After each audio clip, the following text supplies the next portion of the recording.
Today on episode 154 of Typical Chicago Fans, we have Sinkers and Floaters, the TCF Sports Minute, Bowl-O-Rama, Team Builder, NFL Week 16 Pick Show, and a TCF Top 5 of Christmas stuff. Let's roll. Hello and welcome to episode 154 of Typical Chicago Fans. Happy holidays, Merry Christmas, Happy Hanukkah, Happy Kwanzaa, whatever you celebrate, happy that. But it is episode 154 of Typical Chicago Fans, brought to you by our incredible sponsor, Connect Roasters Coffee. Make sure to follow us on Twitter at typical_Chicago. Head to Facebook and Instagram. Give those pages a like as well. For all of our content in video form, you can find us on YouTube. Just type in Typical Chicago Fans, hit the red subscribe button. Wherever you get your podcasts, you can find us there. Apple Podcasts, Spotify, Spreaker, Google Podcasts, wherever you get them, we are there. You can find me on Twitter at BoomyTCF. And, of course, the gentleman that I'm joined with tonight, we got Zach at Z, Lilia TCF, and Maddie at schools_01. Boys, we always got to talk about the weather, and we are literally recording this in the middle of a winter weather snowstorm Elliott right now. So the snow we didn't get as much as maybe we thought, but what'd you say? It's very weak. Yeah, we didn't get the snow. It's pretty gnarly and windy out right now out here in the country. It's windy. It is windy and cold, but the snow, like what, 2 inches, 3 inches probably? Yeah, maybe if that. That's the problem. Like you said, the cold, it's supposed to be like -10 on Friday, and the wind is pretty nasty out here. So I do have a funny story though. Today is garbage day. This morning, so had the garbage out. They come pretty early, so I go out to get it, and I'm looking, and I'm like, it was here. It was right here. I don't know where it's at. At the end of my road was my garbage can. Had to go get the garbage can. Looked like an idiot carrying it down the road, my big garbage can, wheeling it back to my house. But I'm like, I guess once they took the garbage out, it got pretty light and just took off. Yeah, you got to be careful on those. The wind will get you. Never fun. I was like, it was just right here. I swear. I know I put it out here. That's tough. I had one once out here in the country that we didn't have enough garbage in it at night, and we had like a windstorm or whatever. Woke up to just garbage all over my yard. Maddie, how you guys holding up out east? You guys hunkering down, staying warm? Yeah, I didn't go outside today, so I didn't leave the house. It was perfect. Owen didn't have school. I didn't have. I worked from home, so I didn't leave. There's no reason to. It's too cold. It's miserable out there. I'm ready for summer already. So. Yeah, you're better than me. I had to finish my Christmas shopping today, so that was fun walking in and out of Walmart and Dunham's and all these places. What Amazon's for? That was tough. I'm with you on the ready for summer part. I thought about that about 10 feet into my walk through the Walmart parking lot today. So just ill prepared, not ready, but it is what it is. Like Zach said, hopefully, the worst is behind us. Hopefully the cold don't last. We were talking before the show. It's supposed to be what, Zach, like 50 next week? Yeah, that's insane. That's nuts. Yeah, but I'll take 50 over this any day of the week. Let's jump into it. As always, boys, we've got sinkers and floaters. I'll start with my sinker, and I'm not sure exactly what name he goes by, but did you guys see the story of the Kansas City football, the super fan or whatever that has been indicted or arrested on armed robbery charges? That's a tough week. What they said he did was, so he went to all the games. So when he was going to road games, he would just rob banks. That's insane. You gotta pay for those tickets somehow. I mean, football tickets are not cheap. Even bad football teams still cost you $150 to get in the door. Well, he wasn't at the game on when they play Sunday, and people. Yeah, they played Sunday at Houston. I think that's insane. Now, did you see or not? Did they Did he wear his like mask that he wears as a super fan in the robberies? They said there's video of him wearing the mask while doing that, but he's now saying that someone's framing him now. Oh, so this might be a little conspiracy inside job here. What a world.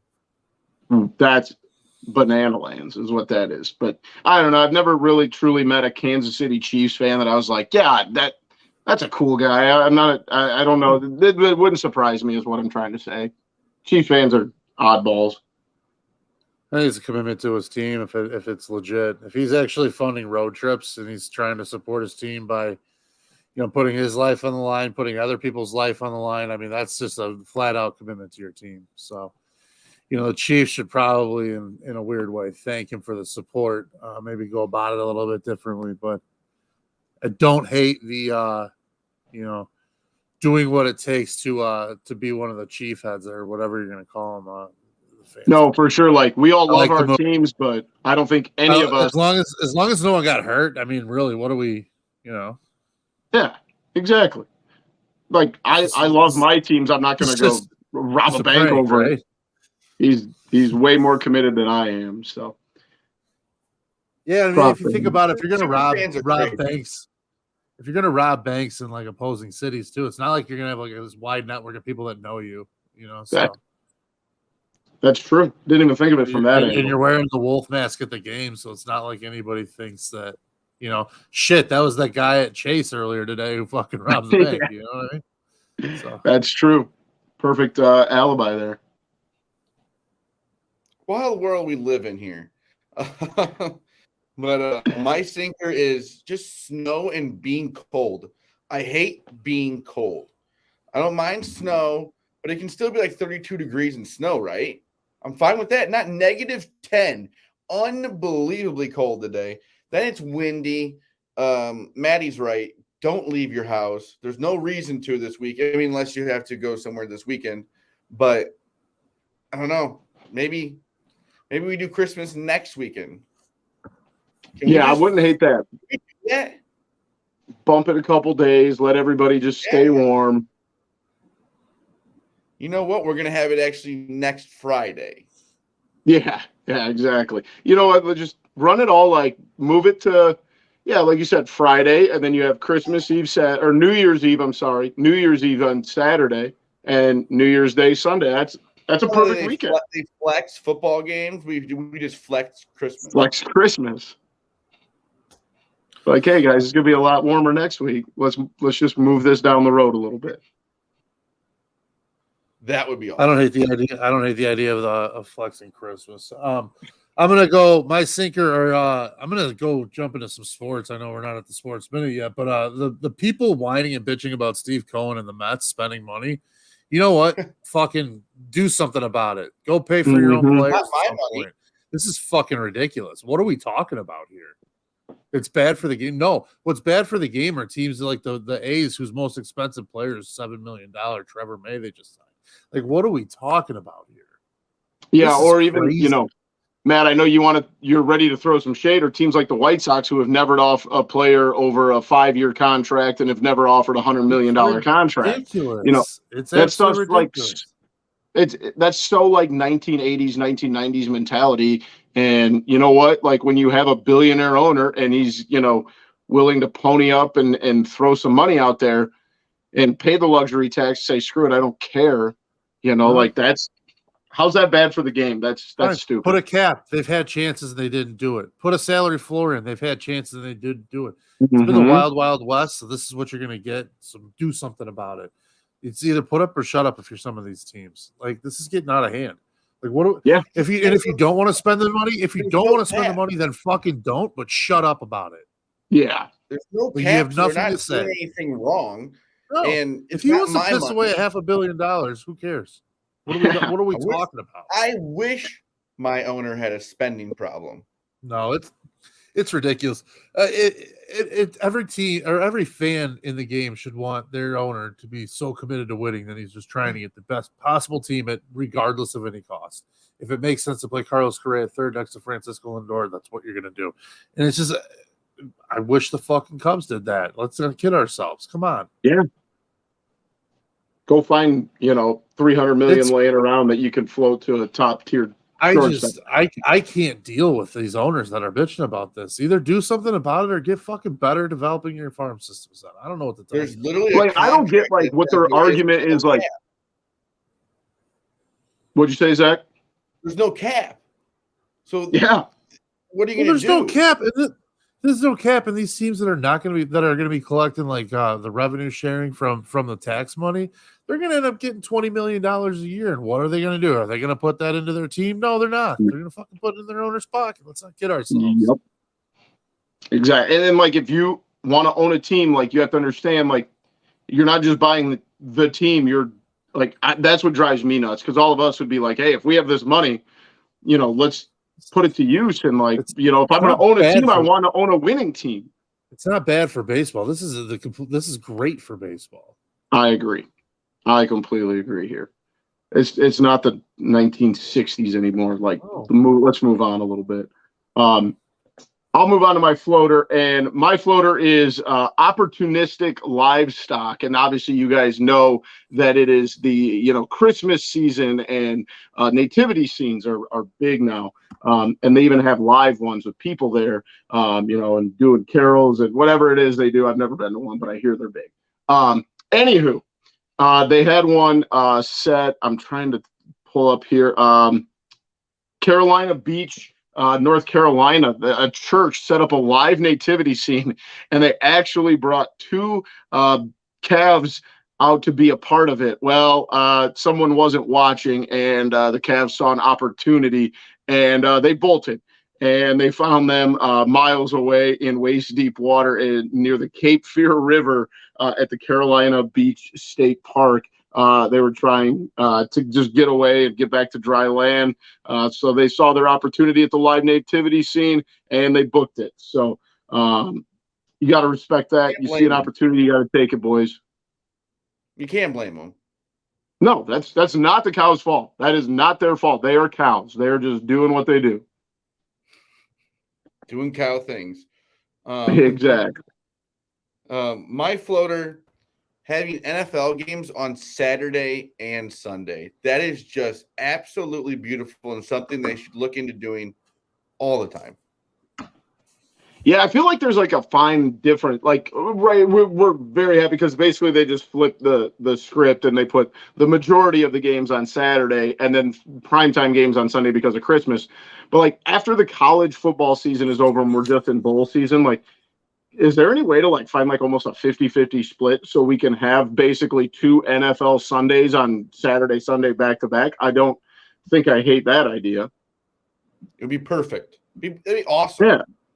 I mean, 4 noon games, 2 3 o'clock games, and 4 noon, 3 in the afternoon, and then a Saturday night. So it's 7 games. You just got to have 14 games. Well, then you got to include Thursday and Sunday night. But still, I think there's got to be a way you can find a nice little balance to make this happen for damn near a month. Would be amazing. Might be dangerous. I'm going to disagree. I'm sorry. Ooh, I like this one, the way this is set up over the holiday, but fucking bowl games deserve a place. And there needs to be more bowl games. Bowl games need their shine too. Give me all the bowl games. I think every team should be playing in a bowl game. See, and I disagree with you there because we'll talk about it later. I have not watched a single bowl game this year. It's the best. Bowl games are the best. We'll get into that later. Maddie, you got a floater for us? I do, and it's kind of related back to Christmas, like you guys a little bit here too. But for me, this year was the first year since obviously the pandemic has allowed as many get-togethers and things like that. So we had both my side and my wife's side. We had a Christmas gathering with the family for the first time for both of us. Last weekend, we did it the weekend before Christmas, and I just realized that we have no plans on Christmas Eve and very little on Christmas Day right now. So it's turning out to be 2 days of just straight up nothing to worry about for 2 days outside of building Legos and whatever else Santa decides to drop off in our living room. So that's where my future lies. I'm a big fan though now of doing all of this shit the weekend before. Just get it, do it the week before, freeze up everybody else, and all of a sudden, like, you got a couple days now, and it just was very unexpected. And it kind of worked in your favor the way the weather has worked, right? You don't have to worry about shoveling your way out of the driveway to get the wife and Snowblower will kids. knock this shit out in 20 minutes. I'll be done. Yeah, that's true. I always forget about the snowblower, but that's the way to do it, man. You get it all done and taken care of. You get to spend your time and do what you want to do, but you just do it a little bit earlier. I have you got a big ass spread of breakfast planned for Christmas Eve and Christmas Day, mimosas, some spiked coffee, some spiked hot chocolate. All that shit. It's gonna be perfect. I'm very jealous because and football all fucking day, like you guys said. So that's why I'm saying too. It's perfect for the holiday situation. Yeah, you got NBA, NBA Christmas Day, so it's perfect. That's true. I'm very jealous because between now and December 30th, I think I have 7 Christmases we have to go to. That's too many. 5 too many. 5 too many. I need to get that in writing to pass it on to the boss. So I don't disagree with you. But speaking of sports, Maddie, a full day of football. Let's jump into the TCF Sports Minute. We got to start off with the Bears, boys. 3-11. Another good tank loss, though. I mean, you give the Eagles hell for the damn near the entire game. You lose it late. The injuries suck, right? We can all agree there. They do know how to lose a game. Loss. There's ever a good loss. This is a good one. It's a very good loss. But there's nobody out there playing. Brett Rippon's especially after the injuries. Rippon's playing for the Denver Broncos, and he played really well Sunday for us, baby. Do you got? I think 3/4 of these guys will not be on the team next year. No, easy. You would hope not. Yeah, I got problems. Injuries too. Players coming back is what I mean. Yeah, that's true. A lot of these guys are just filling guys. Now, have you guys heard much on Tevin Jenkins and the Cody Whitehair injuries? How are those guys practicing soon? That's insane. Would you say Jenkins is practicing soon? Well, they said he could maybe come back. I don't think they're going to have him come back, but I don't think it was as serious as it looked. You guys turned into a stud, and I'm really glad it didn't turn out to be as serious as we kind of hope, or as we first feared. You know what I mean? It's like one of those things. It's like, oh my God, you see neck injury, you hear neck injury. The way it looked, it was just like, oh my God. That's the kind of stuff that makes your stomach turn a little bit. Yeah. So it's good that it's not a long-term thing for him. Hopefully, and he's turned out to be a really good inside lineman for him. Well, especially with Jenkins. 12 months ago, we were having the conversation about how, oh my God, this guy's, they draft him in the second round. He's hurt. He had these issues in college, and if he can stay on there, he's when he's been in there, he's played well. So I guess my question for you guys: they have the Bills, the Lions, and the Vikings left on the schedule. Do you just go out to lose all 3 games? You have to at this point. I don't think they really have to try and lose these games. I think they're just going to lose the games because they're playing better teams. Yeah. You know what I mean? I get, but do you put yourself in the situation where you're the defensive or the offensive coordinator? Obviously those guys are always going to say no, we played the game to win it, but there's a chance you win one of these games, you fall from the 2 pick down to 7 to 10 somewhere. At this point, I don't think that's going to happen.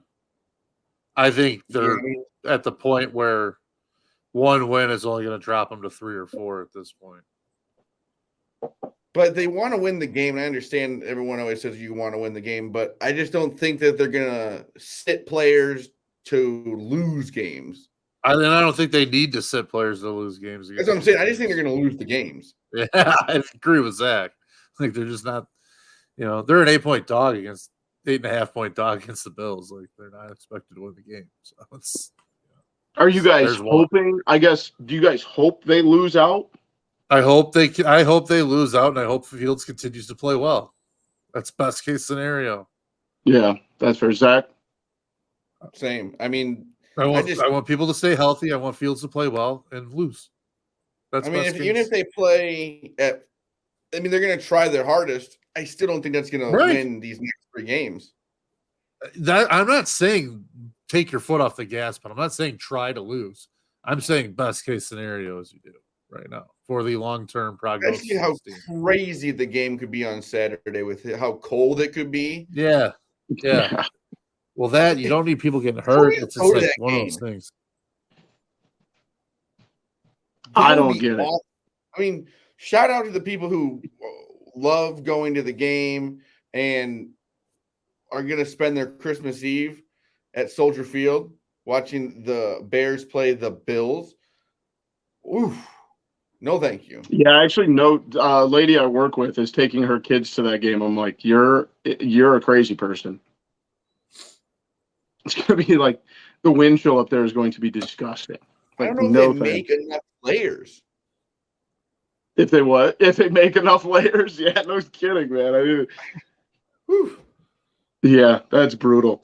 Speaking of brutal, we'll move into the Bulls. 13 and 18. They are in 11th in the East. As of right now, they're 1 spot out of a playoff. There seems to be a little bad blood going on with Zach LaVine and maybe some of the other players. And I, for one, I've talked about it. Is not very good right now. He got paid $200 million, and now he's playing like, I got my 200, and like he's still okay. You can make the argument he's averaging 19 points. That's fantastic. That's so good in the NBA. This is his lowest. This is his lowest offensive output since his first year as a Bull, since 2016-17. It doesn't even seem like he wants to be out there. He cannot defend his own shadow.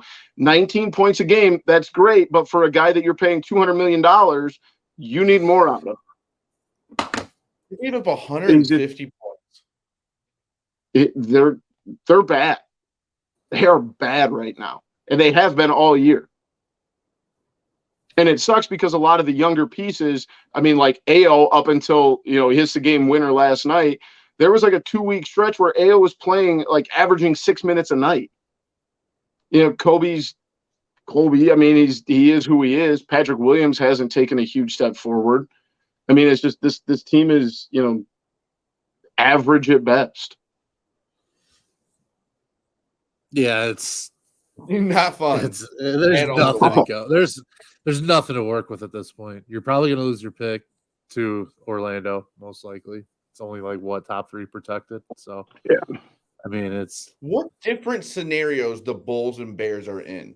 The Bears have their future quarterback. Well, you have your cornerstone. That difference in the NFL too is if you have one position filled, right, everything changes. And Boomy's gonna find out how much that sucks soon too. No, we're okay. Don't worry about us. You worry about your little team.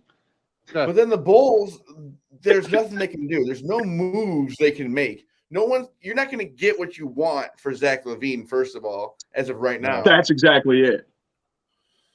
You nailed it, Zach, because the only moves you can make you significantly worse, and it starts a rebuild. But the only moves you can make now is to continue to stay in basketball purgatory. Yeah, that's. So which is it? Unfortunately, I mean, how far away? Honestly, like how far away from contending is this roster? Oh, right now, long way. So okay, then what are we doing? As long way with a bunch of 34-year-olds. So take what you can fucking get and start anew. That's about your option. I almost think that's what you do. How do you turn it around? Like, no one's going to get better, like to the point where they're going to become a franchise revelation at this point. Yeah. It's not like they're going to wake up and be like, hey, wait, we're like actually good. Let's start trying, Right. I mean, it's disheartening too when you see some of these guys they've given up that have turned out to be like solid players. Like Markkanen's been good. Wendell Carter's been pretty good. Like, I don't know, it just sucks. It's like they're very far away from being relevant at all. Zach, if you were Arturo Carniceovas, are you tearing it down now, or what? But what does tearing it down even look like at this point? Trading Zach LaVine, trading Caruso, trading DeMar, trading Vooch. Get what you want at this point, the way he's playing. I mean, you still know he's a great player, but I don't know what's going on with him right now. So you're kind of just stuck with really nothing you can really do. Yeah, feels like a dead end street right now. I did hear the latest one today was that a lot of teams are starting to inquire about Caruso, so he might be the first chip to fall if that's the way they decide to go. But you're not going to see Lonzo the rest of the year. You know, you can't trade a guy who's hurt. You know, it's. I feel like DeRozan has some value. Yeah. Yeah. It's just insanely frustrating. Speaking of insanely frustrating, I actually got to go to the United Center last night and watch the Blackhawks in person. Lost, didn't cover the over like I had, didn't cover money line. Those were two dumb bets. But hey, a night at the Madhouse is especially a free night at the Madhouse. More like the sad house at this point, huh, boys? Yeah, 100%. I got Zach on that one. But Maddie, they're in last place in the West. This team is, a top. I think as of right now, they're a bottom 5 team in the NHL. They are last in the NHL in points right now, last in points per game in the NHL right now. So it's not looking good for the Blackhawks at the moment. You're doing what you want though, and they're in the beginning of the rebuild. They've hit rock bottom, so it's only up at this point. So it's like you got to get one of these lottery. You got to get hit on one or the two. You got to get Bedard, or you got to get that Fantilli kid. It sounds like is also potentially franchise cornerstone. So you got to get one of those two guys to jumpstart your rebuild and hope they take off. Chiefs written about it a little bit recently. They've got some decent young defensemen in the system that are kind of starting to look like they may be potential pieces. Maybe not hot, front end, like maybe not necessarily first pairing D-men, but a lot of like that second, third pair, which let's not kid ourselves. That's where a lot of your championships are won and lost on those second, third pairings on the D side. And obviously your third and fourth lines, and you need some production there because everybody's usually running out at least 2 good lines. So you need your third and fourth to kind of separate themselves a little bit. So I think that's kind of where the good teams are made. So I think getting those depth pieces like that is huge. Hopefully you hit on those. It's going to be interesting to see. I don't know that necessarily Taves and Kane are going to get dealt. So we'll see there. But I would assume that they're only going to go to a very, very short list of preferred destinations, and that would be it. So that obviously limits what you're going to get back in addition to, being on expiring contracts for older players. So you're not going to get a ton anyway. So it's all about you just keep losing, keep improving your potential to win the lottery, and hope you get one of those 2 studs. Very bleak, just like a lot of things we've talked about so far. On the positive side, moving to MLB, the Cubs go out. Everybody thought it was done and over with, and they pull out Dansby Swanson, 7 years, $177 million. I'm just in the mood. I'm happy about this. People can, poo-poo it. He's a 29-year-old shortstop. His best days are behind him. But you know what? The Cubs went out. They spent money like they said they would. Everybody thought they were dead in the water, and they come out and they finally, do what they say they're going to do. And did they get maybe the guys we wanted, Trey Turner, Correa? No. But you know what? It's finally a step in the right direction, if you ask me. I don't know what you guys think. He's already talked about wanting to play all 162 games. He's been durable throughout his career. That people want to talk about his offense. He still had a pretty decent year last year. He had 90-something RBIs, 20-something home runs. He's a great defender. I understand, yes, like you said, we wanted Trey Turner, they wanted Correa, but you got one of the guys.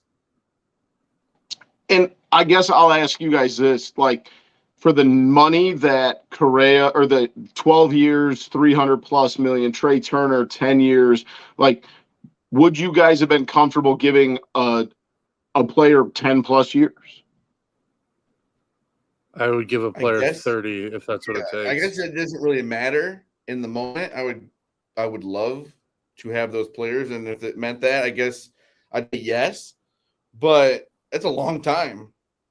Yeah. And I get the economics behind it. Like the Giants, they pretty much got cold feet. Yeah, that's what it seems like. That's gonna you got to also look at it too. In 10 years, 9-10 years, these contracts are not going to be the albatross that they look like they will be right now. Right, because you're guaranteeing that you're going to pay Carlos Correa what, like $25 million, in 20. Like Dansby Swanson in 6 years making $23 million is not going to saddle this Cubs team from being able to spend around him. Exactly. So it's. I think it's a perfect signing for the Cubs personally, because I think he can contribute when you expect for them to be a little bit better. Still, he's not going to be, 33, 34. He can still contribute just fine at top of the order for the Cubs.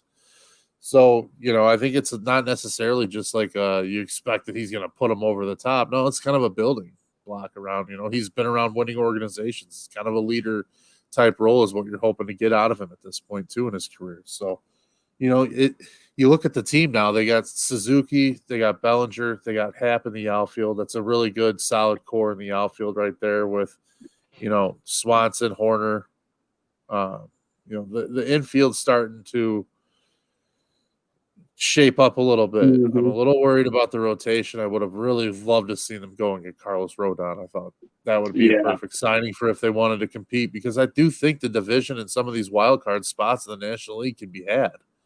So it's it's basically the Cardinals are the cream of the crop, but it's not like you can't hang with them with a couple tweaks here and there. Definitely. And I don't think the Brewers, I don't think they got better this offseason. Brewers didn't get any better, in my opinion. Their pitching staff's outstanding, but at some point they're not going to be able to pay all three of those guys either. So, they'll be gone soon too. And then the Cubs today go and pick up Tucker Barnhart, two-time Gold Glove catcher. I mean, that's another cheap deal. You got to have a guy. He's a depth guy, yeah. I mean, he's fine. He's going to catch a lot of games. And, whatever happened to Miguel Amaya? Remember, he was supposed to be like the next big catcher in the Cubs organization. I was thinking about him today, too. Yeah, so, right moves. Zach, scale of 1 to 10, how happy are you in the last, let's say, week of the Cubs? I'll go with an 8 or 9. 8. I'm happy. That's fair. You would like to get a better catcher than Tucker Barnhart, but he's good. He's reliable. But we're going to get worse at catcher than we were last year. Yeah, I think that was going to happen with whoever they went and got. You know what I mean, though? That just kind of sucks. Yeah, I agree. I think we've had filled for the last, how long have we had Wilson there? And 2016. Yeah, now, I mean, more people are going to run on the Cubs because Wilson, his defense was amazing. But it was a move they had to make. Yeah, right. We talked about it, I don't think PJ Higgins was the solution. No, I'm glad PJ Higgins will not be doing the bulk of the catching for the Cubs. The White Sox, really only one big one to talk about. They go out and they sign Andrew Benintendi, who was kind of one of those big name prospects coming up. He's a solid ball player, but he's not. I guess on the positive side, I'll say something nice. One of the biggest needs they needed to fill was right field, and obviously, if you don't get Aaron Judge, you're going to end up with a middle of the road right fielder anyway. He's a middle of the road right fielder who's going to play out there, a lot, and he's going to fill a spot, but still have yet to go make a splash. They signed Omar Narvaez, and then the Santos kid they just traded for today, but they still have really not done anything. And this has been, we've been talking about the White Sox being cheap for as long as we've been doing this podcast. So I guess we shouldn't be surprised by anything that they're doing right now. Well, yeah, the same people own the Bulls, and you see what's going on there. So yeah. It seems like, I don't know. if you wanted to get better in a spot where you have young talent still, and you make that's the only move you make, I just doesn't seem like you're trying very hard. Yeah, especially with the way the MLB is going right now, right? Like, yeah, it sends a message to your guys like, yeah, we believe in you. We had a tough year last year. You know, Tim Anderson gets hurt, and but you lose Abreu, and then you don't really do anything. I get, like I said, it sends the right message to the guys that you have in the clubhouse, but then also in the same breath, it says that like maybe we're not willing to give you the resources that you might need to get us over the hump and be the team that we all thought you were going to be last year. So. Typical Jerry Reinsdorf stuff, though. You hate to see it. I knew that was. I was waiting for it, Matty. And the problem is for the White Sox fans out there, like there ain't a whole hell of a lot left. Like it's not like the last couple off seasons where guys were getting signed, 2 weeks, 3 weeks before spring training. Like the herd is pretty thin of free agent players right now. I don't think there's any really big names.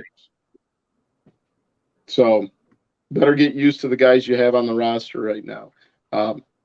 But before we move on, we got to give a big shout out to our sponsor, Connect Roasters Coffee. They have the best coffee around that you're going to find. They work with our guy, Dom Frederick, and Gold Glove outfielder Ian Happ, so you know it's quality coffee. You don't win a Gold Glove drinking bad coffee, all right? It's as simple as that. So that should tell you all you need to know. Heard, he sent some to talent. How do you say his name? Tyone. I'm sorry. But he sent him, I think, some Connect Roasters coffee before the season last year. So those guys don't drink bad coffee, all right? And if you want to drink the same coffee that Cubs players drink, make sure you check out Connect Roasters on Twitter at Connect Roasters. You can find their website, connectroasters.com. I know it's a little late. I know Christmas is right around, but you can always pull the old, hey, it's in the mail. Jump on Connect Roasters, get some stuff delivered. It'll be here ASAP. So make sure you check them out at Connect Roasters on Twitter and connectroasters.com. So a big shout out to our sponsor, Connect Roasters Coffee. And as Maddie alluded to earlier, it is College Bowl season. We haven't done a ton on it. So we're going to go through and we're each going to give our 3 favorite bowl matchups coming up here soon, not including the playoff games. So we've each got 3 games that we're looking forward to, maybe a couple more honorable mentions. But do you guys want me to start? You can go. Just say your 3. All right, so I got the Orange Bowl, which is Tennessee and Clemson, which is perfect because it's the Orange Bowl and it's 2 teams that wear orange, which they should make mandatory anyway. But then you have my second one is the Alamo Bowl, which is Texas and Washington. And then my last one I have, and I don't really know why, but the Gator Bowl, North Dakota, Notre Dame, and South Carolina are the 3 that jumped off to me the most. I'll go with my 3. Some of them I just went by the names of the bowl game. The San Diego County Credit Union Holiday Bowl, Oregon and UNC, which are 2 good teams. That's going to be a good game. They need to shorten these names. That used to be called the Poinsettia Bowl because NIU played in it back in like 2006. It's a lot easier to say. Yes, it is. But that should be Matty, the Tar Heels going to pull it off. That should be a hell of a game. Yeah, I don't know. Points. That's all you need. Points. Yeah, that's whatever the over is there, I'll take it. All-State Sugar Bowl, Alabama, Kansas State. Just you got to love seeing Alabama in a non-playoff game. That's just hilarious. So, and I don't know about you guys. I love that. That was going to be one of my honorable mentions, Zach. I think that game is either going to be like a really good nail biter or like Alabama's going to beat them by 40. It'd be hilarious. But I don't know if Alabama gives a damn enough to like show up to play in the Sugar Bowl. My third one, the Goodyear Cotton Bowl Classic, Tulane and USC. You'd love to see Tulane beat USC. That'd be awesome. I think everyone absolutely love Tulane in that game too because USC is only USC's -2. Why the fuck is USC only -2? Yeah, They know something. The Give bookmakers me know something. Pound Tulane. I love that one. This Tulane team has like a Central Florida vibe back when they won their self-claimed national championship. Like, you're not supposed to be in this game at all because you're Tulane and they're USC. But like I said about Alabama, like I don't know if USC gives a damn enough to show up and like actually play Tulane. But those are all really good choices, Zach. Those should all be really good games. Maddie, which ones did you have? I got the first one I'm going to rattle off is on Christmas Eve, actually. It's Middle Tennessee State and San Diego State in the Hawaii Bowl. Love that matchup. It's two of my favorite mid-major teams. I always seem to be finding myself betting on Middle Tennessee State, right? And I always for college foots, yes. Middle Tennessee. I always find myself betting on Middle Tennessee State, and I always seem to find myself betting on San Diego State as well. So it's like I'm in a total mind fuck with this one. So I can't wait though to watch two teams that I seem to buy into a lot. When the NFL's not having games on Saturday or with like a Christmas Eve, that's usually the only game on that day. Right. Yeah. It's usually always a good one too. And points. My second one, Maryland, NC State, and Duke's Mayo Bowl. Give me the winner getting doused with a Mayo bath. I think is both coaches agreed. So I want to see that. I want to see either one of those coaches getting doused in Mayo. I think it's perfect. The gifts and the memes that are going to come from that are going to be fucking priceless. Last but not least, I think it's an absolute perfect matchup in the Orange Bowl between two Orange powers in Tennessee, Clemson.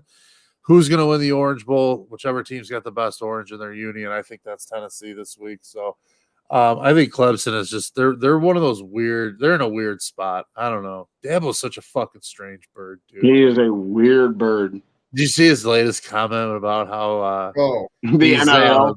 The NIL. Yeah, we go in God's NIL around here. God's name, God's image, and God's like. Okay, fine. That's great. Can you fucking get the kids the money that everybody else is getting, because they really will stay and play there, and if you don't, they're gonna leave. So I don't know. It's just like Dabo's the best part is that fraud. Somebody always responds with the video of him running down the hill all by himself. He's so fake, dude. It's just so unbelievable. Like it's literally like you would draw up in a movie about college football, the sleazy, slimy coach that's such a fraud, but uses like everything as a front. He's exactly that guy, is what it feels like. Yeah, and he always talks about, like we've talked about him before, like he was one of the guys that was complaining about NIL stuff, yet he makes $5 million a year. Yeah, exactly. Yeah, and it's not like they were going to take the money out of his salary to pay for the NIL stuff. But it's like, dude, but it's not about Dabo, though. Yeah, like you said, he's running down the hill himself. Yeah. Jimbo Fisher talking about how the portal's gotten crazy. Oh, he's the worst. He's another one. All your players because of money, and you still are bad. It's all these good old boys who talk to mama really well in the living room, and they know how to win over that sweet mama of yours. Oh, those two fuckers, man. Fuck both of them guys. I don't like either one of them. And next week, we will get into the college football playoff Final Four preview, TCU, Michigan, and Ohio State, Georgia. We will definitely get into that next week. So let's move in to Team Builder. We've got some graphics here so we can argue about. The first one I've got, you can only choose 3 Christmas movies here, boys. You can only have 3. And I think there's some big ones missing here. But would anybody like to go first? I will also say we have this argument every year. Die Hard's not a Christmas movie. So if you want to choose that, go ahead. But it's not a Christmas movie. Can we overlap here? Or is this you cannot pick? Yeah, no, you can overlap. There's only 12 choices. I'll go first. I love Home Alone. Elf.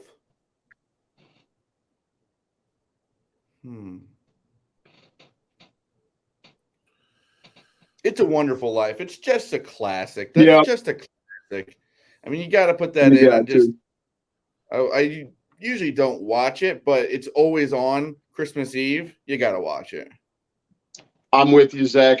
I'm kind of similar, but I'm going to go and It's a Wonderful Life. I I'm not going to take it because you kind of know, like, our family, it's my mom's favorite movie of all time. But I'm going to go with my favorites. I'm going to go Christmas Vacation. That's my number one.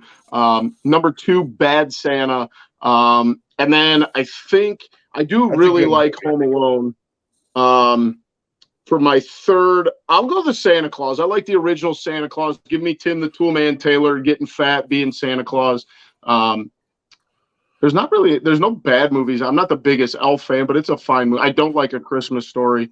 But yeah, Christmas Vacation, Bad Santa, and the Santa Claus. I'm pretty happy with that trio.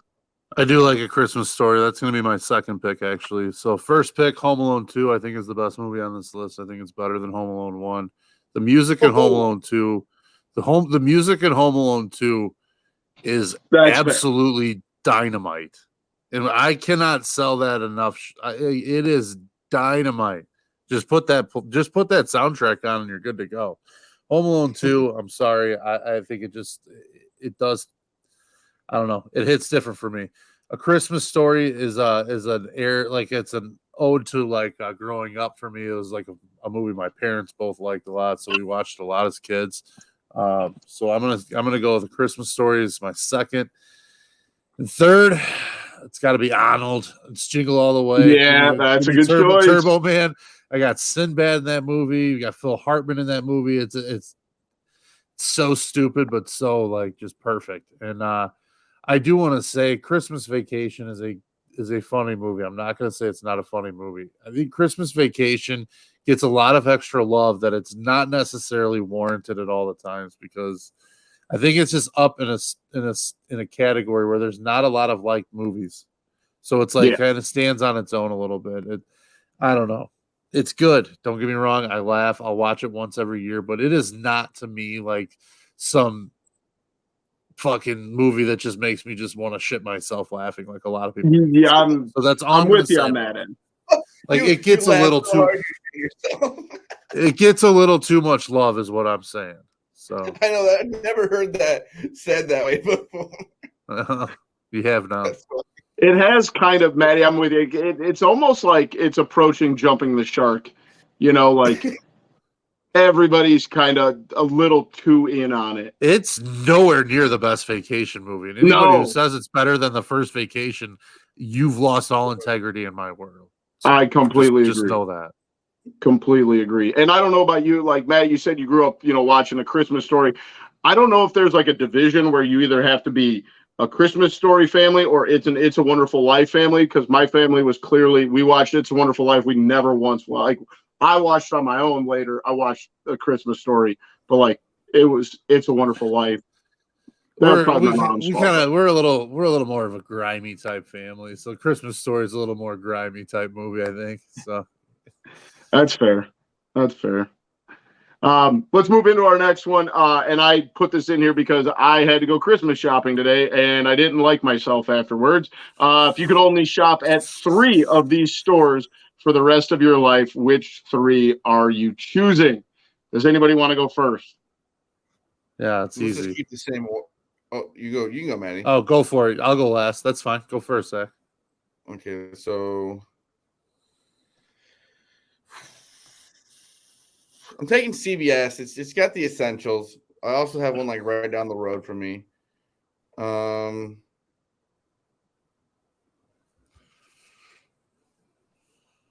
Hot take. I'm gonna go Walmart. I mean, it's got everything. Whoa!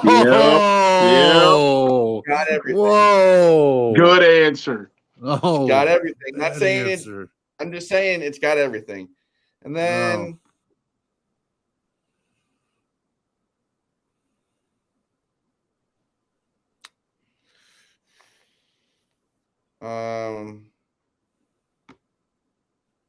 Go 7-Eleven, I guess. I'll take a Yeah, let's go. It's a great pick. I wish Whitehead was on here.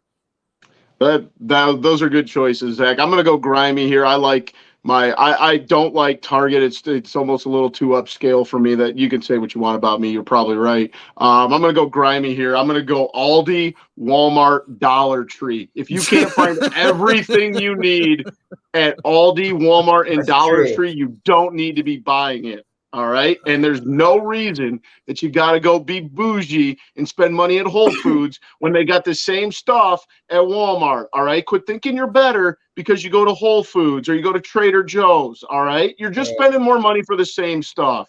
All right. Trader Joe's actually isn't that expensive. I know. I didn't mean to throw Trader Joe's into that. They do have some cool, weird stuff. But like Whole Foods people, like if you mention Walmart, it feels like they run away like you have 6 heads. I'm gonna say right? Trader Joe's are like Jeep people. They have their own wave. People at Trader Joe's are their own like special. Now you're kind of talking me back out of it because Jeep people are. I'm just making that correlation is all. There's an easy 1-1 that nobody took here. You said you're going to say Costco, and I'm going to make an Yes, argument here.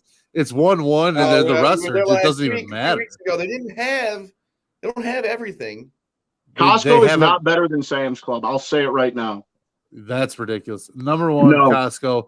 Number 2, Target. It blows Walmart out of the water. It's just not even like please. So, and number 3 is 7-Eleven. So if I've got Costco, I've got Target. All I need is Slurpee at this point. So 7-Eleven. That's true. Matt, this living in the suburbs is gotten to you, pal. You're getting a little boozy here. Costco's the fucking goat.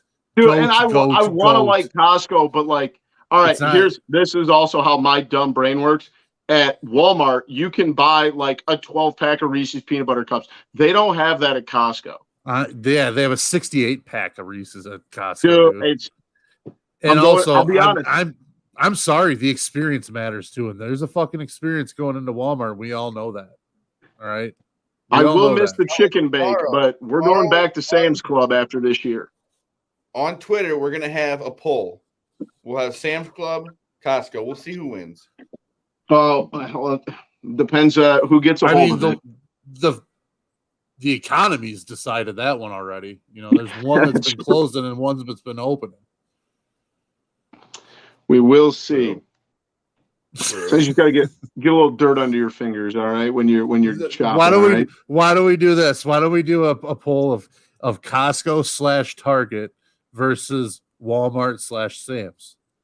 I don't care what the public says. I know what I like, all right? I am who I am. I have this argument in my own household, all right? I'm wrong in my own house. Buddy, that's not a good way of going at the argument there. You just said you're wrong. According to the wrong people, I'm right. I know what I like, and I'm not going to change that. You got to wait till after the poll. It's not my fault. Most people are wrong. You don't know that yet. I'm just getting out ahead of it. See, that's just bad. Walmart's an experience. That's all I can say. It was certainly an experience today. But I most certainly wasn't even thinking about going to Target. So I should tell you all you need to know. Let's move in the NFL weekly pick show. We've got week 16. Yeah, Maddie, we know you're running away with this thing. 55, 33, and 2. Sun shines on a dog's ass every once in a while. Maddie's going to win this year. My streak of 3 years in a row will come to an end. I guess that ends sooner or later. I'll be back next year. One in there. You had to make sure. I'll be saying that until I win another one. I don't care if it's 10 years from now. Crashing end. Like, rattle that number off again. I need to do some math here. 55, 33, and 2. That's insane. 55 and 33. You should be selling these picks. It's free, guys. Just share the video. Come on. What the fuck are we doing here? 55 and 33. Pigoy is in second, 48, 40, and 2. I am in third at 38, 51, and 1. And Zach is at the bottom. 62.5%. You get a job on the old sports advisors. And then Zach at the bottom at 30, 59, and 2. We don't need to talk about who's in last place. That's fine. No, it's very obvious. So anyway, we've got a weird situation this week with these Saturday, Sunday games. So we'll take noon games from either day, or I don't think Pigoy understood either. What? I don't think Pigoy understood the drill either. He didn't at all, and we need to make sure we call him out on this because he most certainly did not. He's the one who said it. Yeah, that's exactly. He was the one that came up with the idea. He's fucking throwing slots in it. This team's at noon. They get my 7 o'clock slot. He has, as of right now, he has 3 noon games, 1 afternoon game, and then does he have the Sunday night one right? Games. The Sunday night, he picked the Sunday instead of the Saturday, and then the Monday. So yeah, he's gonna have to change one of those three picks. So we'll make him change that before he puts the graphics out. Well, I figured for the 7 o'clock slot, you could pick either one. Like you could pick either Saturday at 7 or Sunday at 7. Right. Okay. So I was thinking the same way you were then. All right, yes. Yeah, the Pigo almost screwed me up. I had to go back and look at the text. So did I. I was like wondering, what am I looking at here? Yeah, exactly. Yeah, no kid. That's what my argument was in there. I'll start off. I've got the Packers +4. I know going to Miami on a weird Sunday where there's not any the weird situation, but I still think the Packers are, and the Dolphins just haven't been super impressive lately. I'll take the Packers +4, and then I'm going to go Lions -2.5. This Lions team is playing, I don't want to say really well, but playing well enough lately. They've got themselves in the hunt, for the playoffs, and the Panthers are the Panthers. So I will take the momentum steamroll that the Lions have been on here lately. I'm going to go here, Zach. I'm going to jump in because I have the exact same 2 picks as Boomy for the early set. I agree completely on Detroit. I will say is they are playing very well, in my opinion. I think Jared Goff is making that trade a very easy, clear win for the Rams for the Lions at this point, because he's at least, if anything, he's serviceable. You're starting to feel like you could run out there next season with him as your starter and not feel horrible about it. You got another pick for the Rams too. That team's got they got a lot going for them, and they're just really clicking right now, in my opinion. I agree completely on that. Yeah. And on the Green Bay game, I just feel like it's one of those spots where it's like that team's fucking been percolating a little bit, just kind of sitting back in the weeds. And I think this is the make or break week for them. Obviously, they've got to win out, but this is a big test. And if they can win this one, I think it's the sky's the limit at that point for them. Definitely. Zach, who you got, buddy? We got Giants +4 at Yankees. I'm really liking this Giants team. And then the Bengals -3 going to New England. I think the Patriots stink. They certainly look pretty boneheaded there last weekend, but I don't hate those picks at all there. I can't really 49ers, I was close to taking them. I was very close to taking them. Who do the 49ers got? Oh, that's an afternoon game, isn't it? Mm-hmm. Yeah, didn't Zach say the 49ers? No, the Giants. Yeah. I thought you took the 49ers. I'm sorry. We'll move to the afternoon game, game that actually the 3 of us have down already. So, Zach, if you want to jump in on the train with us, I have the Eagles +5 and the Rams +2.5. I don't know why I continue to bet on the Rams, and I feel like I'm an idiot for. You have both of those as well? Mm-hmm. All 4 of us on the Eagles, then, huh? Yep, except for Maddie kind of went against the La Familia here and went with the Broncos. Is that correct, Maddie? Yeah, I do. I like the Broncos a lot, actually. I think it's going to be a bad game. It's going to be it's going to be a horrible game, and Rippon's one of those guys that's going to play really well in horrible games. So I'm going to go with Denver. Denver's still got a very good defense, and it's just I don't know. It's just such a bad football game. When the game is bad. Yeah, he shines when the game is really, really, really gross. Over under in that game right now is 36.5. Yeah, it's 36.5, and I still want to go hammer the under. I like Denver. I don't know why, but I do. Like I said, grimy baby.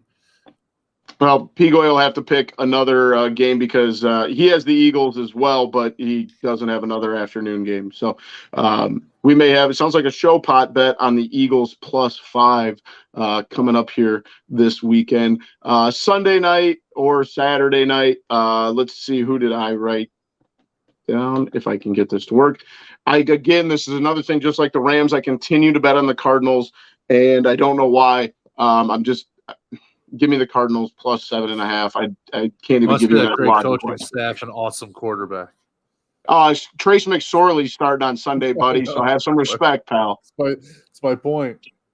I went the other way on that. I took the Bucks. So did Pigoy. Maddie. I just think Tom Brady, they still have a chance of making the playoffs. Yeah, they're definitely not out of it. I mean, they're 6-8 as well. It's one of those two. It's like, how is Tampa a 7-point favorite over anybody? Then give me Tampa. You know what I mean? So I'm kind of with you on that one, Zach. I'm not taking that one in our picks, but I probably will have Tampa, I'm assuming at this point. I'm going to take Pittsburgh. I like that pick a lot. Kind of bounced a little bit. That line started out at 1. I think it shot up to 2 and then to 2.5. It kind of been in that 2.5 range. The Raiders won last week on a total fluke. Let's not kid ourselves. Yeah. And I think if they don't, take back that weird-ass lateral play back to the house and end up stealing a game that way, that line is probably significantly bigger for Pittsburgh at home. I don't know. The defense is still pretty good for Pittsburgh, and the Raiders aren't anything all that impressive in my opinion. I do kind of like another game that's like 38.5 is the total. I kind of like the under in that one too, but I'm going to take Pittsburgh laying 2.5. Monday night we got the Chargers and the Colts. Chargers 4.5-point favorite on the road in Indy. I've got the Chargers minus 4.5. I think if I think they'll be in the playoffs, but like if you want to start proving that you're going to maybe win a game there, you've got to come out and prove it. And I think the Colts stink. Jeff Saturday is not a football coach. Like, he won the first week and they blew the biggest lead in NFL history. They are god awful. I'm with you, Boomy. Maddie? I got the Chargers. Nick Foles stinks. I don't know. Is he real? Do we think he's any better? I didn't even know he was on the Colts.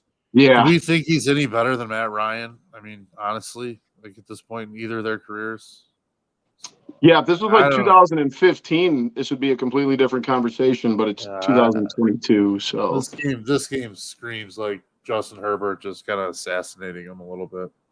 Yeah, Pigoy is the only one on the Colts plus 4.5. So sorry he has to be wrong about that. Make sure you check out Graphic will be out Sunday morning once Pigoy fixes his picks.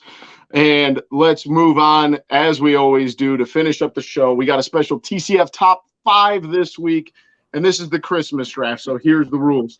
You can have one movie, a childhood present, a decoration of some sort, a Christmas movie character, and then one miscellaneous. So if you want to take a second movie, a second, decoration, whatever it is, anything miscellaneous on Christmas. Does anybody want to go first?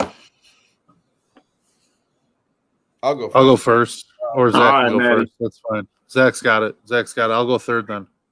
I'm going movie. I'm going Elf. Love Elf. I got to watch that movie. Just my favorite. Such a funny movie. I don't know if it's because I'm such a contrarian. I think it's a good movie. Don't even go any farther. No, that's why. It's a good movie. It's not a 1-1 Christmas movie. But I digress. That's a very popular pick. I think, as far as like popularity goes, that's going to be the first pick movie most people will say. I will go with childhood present, and I'm going to go with the PlayStation. That was the first thing I got that I really truly remember was I got the PS1 in 1999. So I'm going to go with that. That one's still, I think I still might even have it somewhere downstairs. So I'll go with, I guess if you wanted to classify, it's like your first gaming console that you get as a kid, and mine was a PS1. So I will go with that. All right. I'm gonna go with a decoration first. And it's outdoor Christmas lights. Outdoor Christmas lights, especially in the snow now, they hit different. It can really change the whole dynamic on your vibe when you come down your street, and your street's like kind of lit up nice. The trees are lit up, houses are lit up, looks great. Kind of just gets you in that spirit. So I'm gonna go with Christmas lights, outdoor lights for my first round pick. Fuck, I don't know. Christmas childhood present. I'm gonna go with the original Nintendo when we got that. We got the grocery store at the time. Arts was open on Christmas morning. They rented Nintendo games at the time. My brother ran over, grabbed like fucking Paperboy. We got Tecmo Bowl for Christmas as well, the original Tecmo Bowl. So it was a legit GOAT present of all time. The original Nintendo is like a total game changer for everything. That's a good pick. I don't hate that at all. I will go decoration, and I think I have to. It's and I'll be specific here. Multicolored Christmas tree. I don't like the all white. I don't like a single color. Give me the multicolors. It's got to be that's what I have. Big and bright. Yes, you got a good Christmas tree. I think we have a good Christmas tree. I like the multicolored. I'm not crazy about the all white lights, all blues. I don't care if it looks trashy. I think it was Francis Ellis at Barstool said that that's how to tell if you're poor. And if that's the case, so be it. Zach, you got two here. I'm a fan of. That's the only kind of lights I do like. Amen, brother. I'll go with my childhood present, air hockey table. That was awesome. Yeah. Oh man, that's a good one. We used that thing until it died. I know. Funny story. Somehow we got a bird in the basement once. And this bird was down there and it pooped on the air hockey table and then got into the holes and it just kind of ruined it. Yeah, imagine opening the door to go to the basement and there's a bird down there. No offense. My decoration, a Santa sleigh on the roof. That's just that's a good one. Yep. I like it. It's a good one. I'm going to go to my Christmas character, and I am going to go with Billy Bob Thornton in Bad Santa. It's just all-time scumbag, just a hilarious movie. He's the mall Santa. Plays Willie in that movie. It's just such a good movie. You're Santa? And he's got the beard hanging down to here. Oh, my goodness. Yeah, I love that movie. Billy Bob Thornton's hilarious. So he's a good actor. Yeah, he is. Maddie, you got two. Yep, I'm going movie character this time, and it's going to be the South Bend Slayer, the South Bend Shovel Slayer, Old Man Marley himself. From Home Alone.